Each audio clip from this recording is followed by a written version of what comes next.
Welcome to the Tech Egg. Don't get scrambled. Enjoy the video.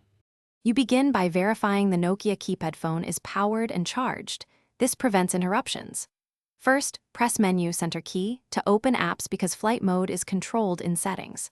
Once the menu appears, navigate with the directional pad to Settings, use short presses to avoid overshooting, then press Select.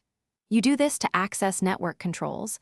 Disabling flight mode alters radio hardware states, so confirm you're in the correct settings section before proceeding. Now you move deeper. In Settings, choose Connectivity or Phone Settings because different Nokia models group network toggles differently. Once inside, scroll to Flight Mode. The option may read Airplane Mode on newer keypads. Select it to view the current status. If it's on, press the left or right soft key or center select to toggle off.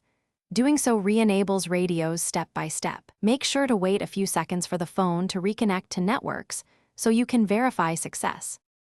To finish, exit Settings and check the idle screen for signal bars and network name. This confirms flight mode is disabled.